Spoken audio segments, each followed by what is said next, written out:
Hello! Very sorry I haven't been posting on a regular basis over the last week and a half. With finals and graduation, it just became so hectic with my schedule and trying to keep up with everything. But I'm back at it, and I've graduated, and I've gone through the commencement ceremonies, both for honors and to get my degree, and it was a amazing amazing day.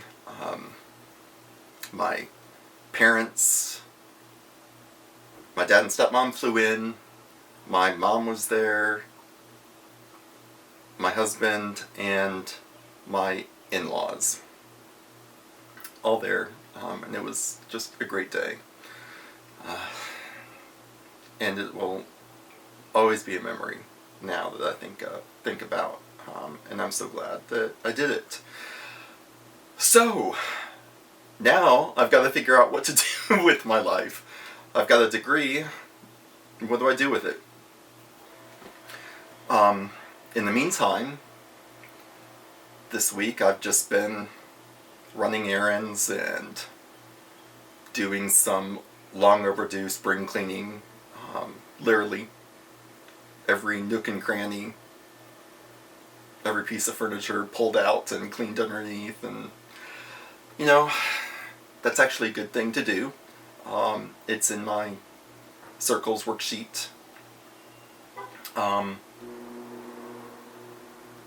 It's a part of managing life. Some may think of it as chores, and yes, it is.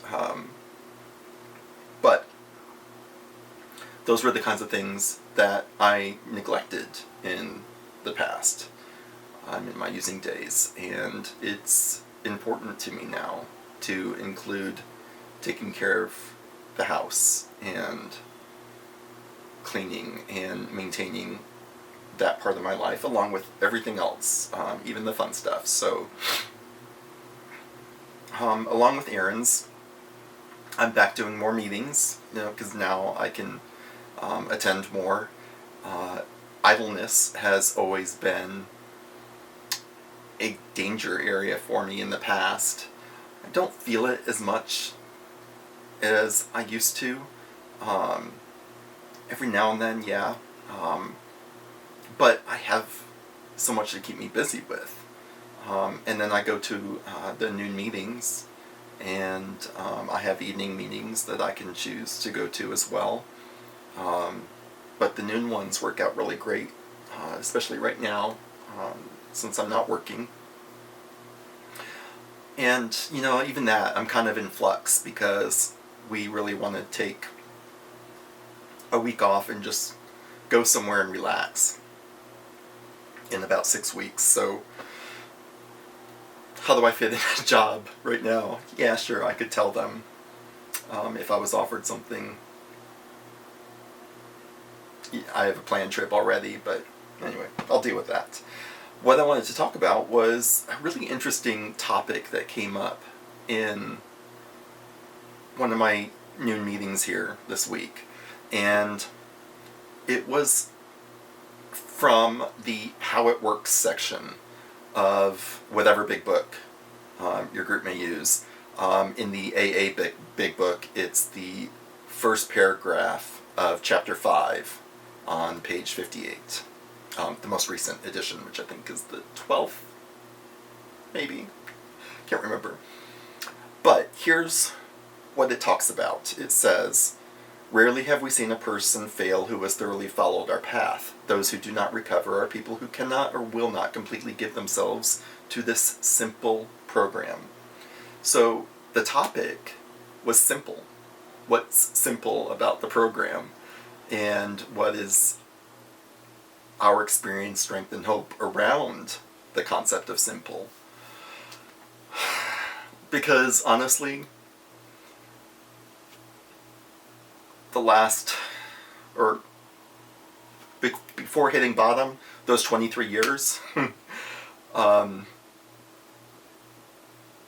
getting over that, certainly is not simple. Hitting bottom was not simple. Starting recovery and going to meetings was not simple. But I was told by both my therapist and my temporary sponsor in the beginning to fake it to make it. It's a term that's often used. And what that means is eventually, as I kept going to meetings, the meaning suddenly began to sink in. And I think I would have to look it up, but somewhere it says if you perform a habit or start a new habit and you maintain it for about 6 weeks or so, it becomes ingrained and you continue to do it. And it becomes habitual for you and a part of your routine. Well, that's one of the reasons why they say 90 meetings in 90 days right after hitting bottom and you start, and I started recovery. So as I continued going every single day, it began to make sense. And step one actually became very simple for me to understand and accept. I was powerless. My life had become unmanageable. Yeah, I could see that. I had seen that. I had lived it. What wasn't simple for me was step 2 and 3 in the traditional texts. It's all about a higher power and God. As an agnostic, I really had a struggle with that one. Turning, accepting that there's something out there, turning my life over to that something out there. Yeah, I couldn't do that. So for me, it took me time to figure out what that higher power phenomenon meant for me and how that was going to work for me as a recovering addict. Once I came to terms with that, things became simple. I think that was the hardest part, was just dealing with that. Sometimes I'm really envious of those who find a God of their understanding so easily.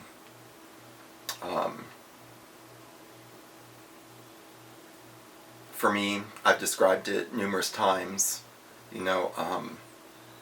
I can't just talk to something that I don't believe is there and who never responds. So, but after finding a higher power of my understanding, the program became very, very simple. And that higher power bit, again, that was a fake it to make it as well too. As I continued going and hitting meetings every day, and once I hit 120 meetings in 120 days, I cut back a tiny bit and started going to 5 meetings a week.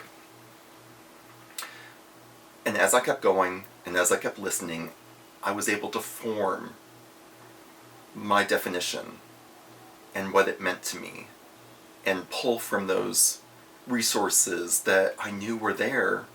I just never used them before. And all of that became my understanding of my higher power.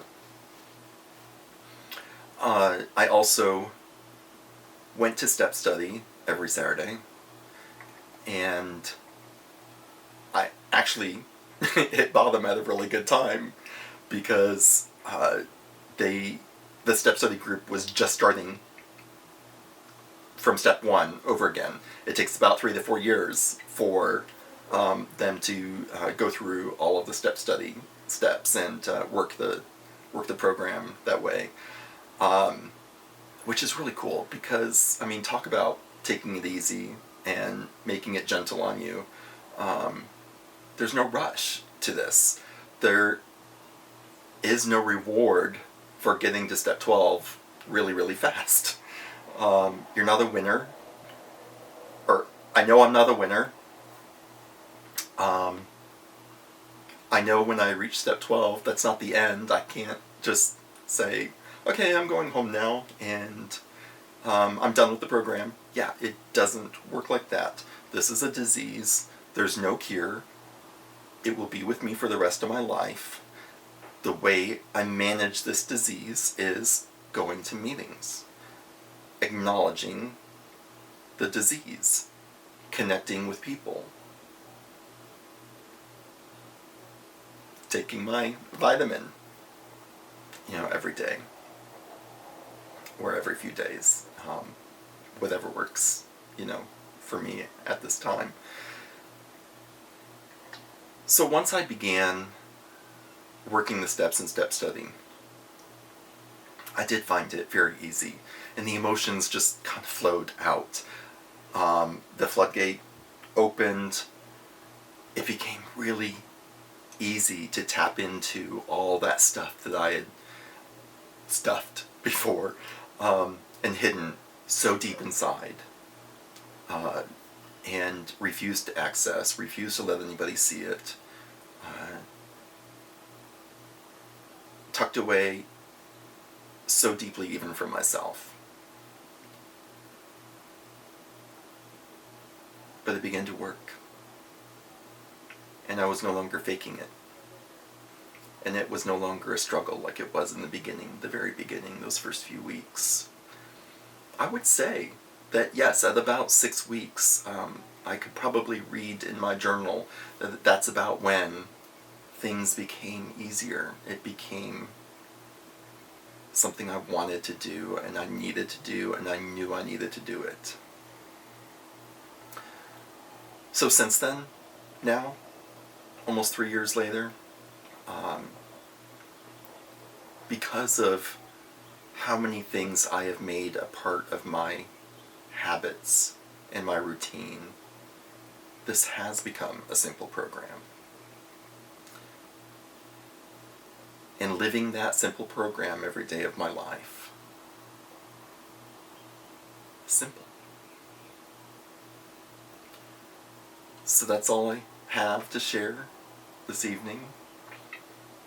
I hope, through my experience, strength, and hope, that continues to help others as I share my story. Have a great evening. Thank you, and this is the Agnostic Addict.